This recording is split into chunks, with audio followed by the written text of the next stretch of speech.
Olá, pessoal. Sou Francisca Maria, junto com as componentes Arileide, Jéssica Maria e Irene. Somos do curso Educação do Campo, Ciências da Natureza, da UFDEPAR, pela PAFO Equidade. Iremos fazer a apresentação do nosso trabalho sobre a pedagogia do oprimido de Paulo Freire. Paulo Freire nasceu em Recife, em 19 de setembro de 1921. Iniciou sua educação no Colégio 14 de Julho e, posteriormente, no Colégio Oswaldo Cruz, onde também trabalhou como auxiliar de disciplina. Foi um renomado educador, filósofo e escritor brasileiro, conhecido por sua abordagem inovadora e revolucionária na educação, especialmente na alfabetização de adultos. Seu trabalho, influenciado pela pedagogia crítica, promove a conscientização e a educação libertadora, buscando transformar o processo de ensino em um ato político e social. Pedagogia do oprimido, prática da liberdade. Justificativa da pedagogia do oprimido. A contradição, opressores e oprimidos, sua superação. A situação concreta de opressão e os opressores. A situação concreta de opressão e os oprimidos. Ninguém liberta ninguém. Ninguém se liberta sozinho. Os homens se libertam em comunhão. Paulo Freire foi um educador brasileiro conhecido por suas teorias sobre educação libertadora.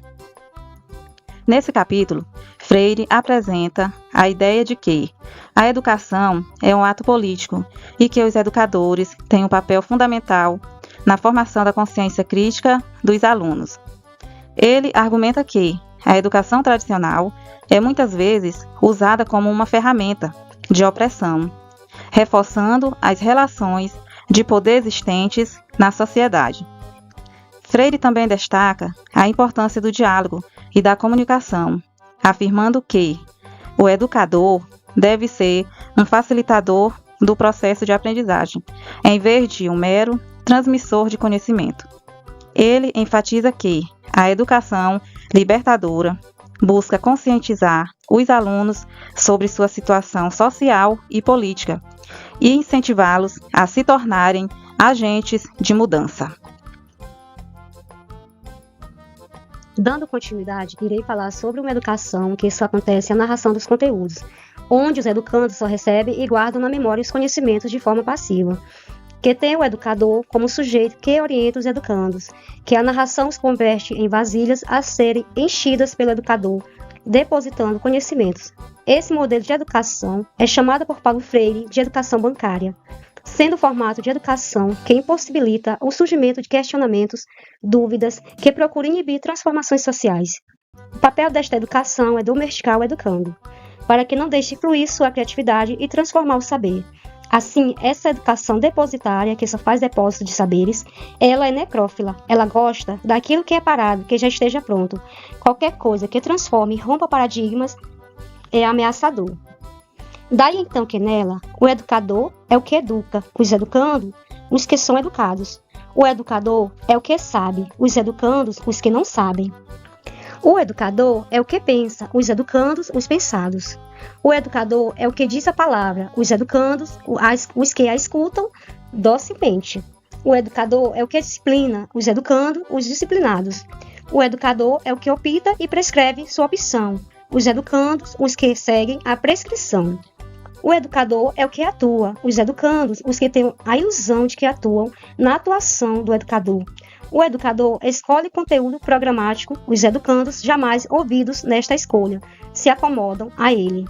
O educador identifica a autoridade do saber com sua autoridade funcional, que opõe antagonicamente a liberdade dos educandos. Estes devem adaptar-se às determinações daquele.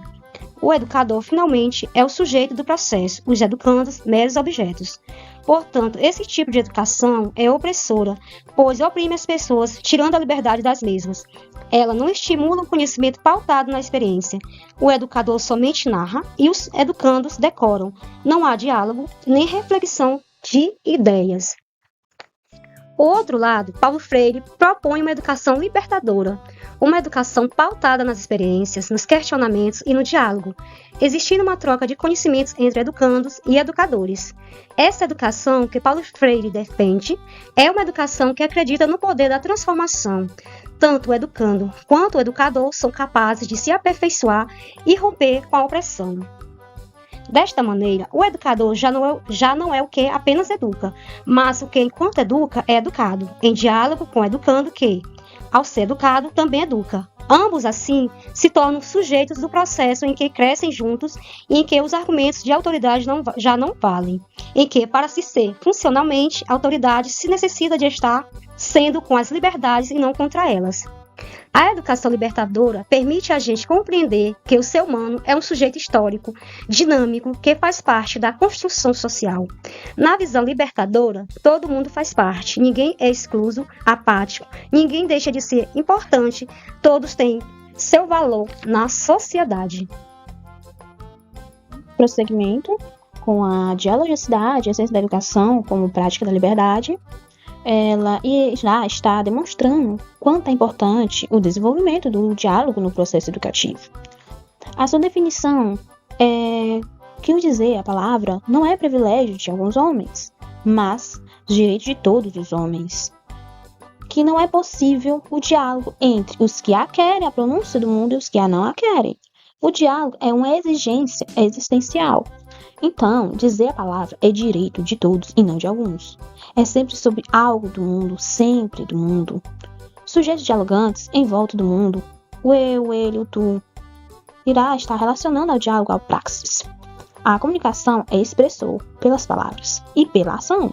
Esses dois momentos têm que estar em construção na educação, tanto do aluno quanto do professor. É isso que dá sentido ao mundo em que os homens vivem e se relacionam. Os fundamentos que o diálogo está relacionado, que é no amor, humildade, a fé no ser humano, confiança, esperança e o pensar crítico. Então, o diálogo entre o educador e o educando começa em seu planejamento de conteúdo programático, quando questiona o que vai refletir com os seus alunos, mas esse conteúdo não pode estar desassociado do seu cotidiano. Tudo no cotidiano do aluno, ele tem que ter relação com o que eles vivem no mundo atual. Por isso, tem que ocorrer a união do ensinar e o aprender, sendo uma constante investigação. No entanto, Paulo Freire, ele alerta que para que não torne o homem, ao decorrer disso, um objeto de investigação, que não perca a natureza do ser humano. Que temos o diálogo pedagógico, o diálogo entre educador e educando e educador não os torna iguais, mas marca a posição democrática entre eles ou elas. A importância de uma educação libertadora e não bancária é que em qualquer dos casos os homens sintam o discutido por seu pensar, sua própria visão do mundo, sua própria opinião. A investigação temática, ela irá trabalhar a sua visão e propostas de educação problematizadora, trabalhando o diálogo não só como no processo pedagógico, mas em todo o processo em sala de aula, analisando não só no preparo, mas também em sala de aula. A investigação dialógica temática é metodologia adequada para a proposição de uma educação problematizadora que leve em consideração não só na discussão do conteúdo programático da educação, mas no entendimento sobre o diálogo e construção desses conteúdos antes de chegar a ser executada em sala de aula.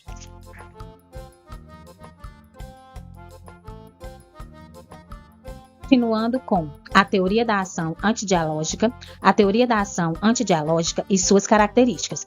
A conquista, dividir para manter a opressão e a manipulação e a invasão cultural. A teoria da ação dialógica é as suas características, colaboração, união, organização e síntese cultural. Neste capítulo, em que pretendemos analisar as teorias da ação cultural, que se desenvolve a partir da matriz antidialógica e ideológica. Conquista. O primeiro caráter que nos parece pode ser surpreendido na ação antidialógica e a necessidade de conquista. Antidialógica, dominado na sua relação com seus contrários, o que pretendemos conquistá-lo cada vez mais através de 1000 formas. Todo ato de conquista implica o sujeito que é um objeto conquistado. Dividir para manter a opressão. Esta é uma outra dimensão fundamental da teoria da ação opressora, tão velha quanto a opressão de mesmo. Manipulação é outra característica da teoria da ação antidialógica e a manipulação das massas oprimida. Organização com que evite os seus contrários. Invasão cultural. A invasão cultural é a penetração que faz os invasores no contexto cultural dos invadidos e, portanto, este é a sua visão do mundo. Enquanto lhe freiam a criatividade ao inibir a sua expansão. A invasão cultural tem uma dupla face de um lado e já a dominação de outro é a tática de dominação. Essa dominação implica uma invasão não apenas física, visível, mas às vezes camuflada. A teoria da ação dialógica. Colaboração. Na teoria dialógica da ação, o sujeito se encontra para a transformação do mundo em colaboração. A colaboração, com as características da ação dialógica, que não pode dar-se a não ser entre o sujeito, ainda que tenha um nível de sentido de função. Portanto, de responsabilidade, somente pode realizar-se na comunicação. Sempre na comunicação funda uma colaboração. Na teoria da ação dialógica não há lugar para uma conquista das massas, as ideias revolucionárias, mas para a sua adição. Unir para uma libertação, sim. Na teoria antidialógica na ação, se impõe aos denominadores necessariamente. Sim, mantém a opressão na teoria dialógica. Pelo contrário, a liderança se obriga ao esforço incansável da união dos oprimidos entre si, deles com ela, para libertação. Organização. Enquanto na teoria da ação antidialógica, a manipulação que se serve na conquista se opõe como condições indispensáveis ao ato denominador, e na teoria dialógica na ação vamos encontrar como seu oposto antagônico organização das massas populares. Sente-se cultural. Era todo o corpo deste capítulo se encontra firmando, ora implícita e ora explicitamente, que toda a ação cultural é sempre uma forma sistematizada e deliberada da ação que se incide sobre a estrutura social, ora no sentido de mantê-la como está, ou mais ou menos como está, ora, não destransformá-la. E agora vamos finalizar com a frase do Paulo Freire.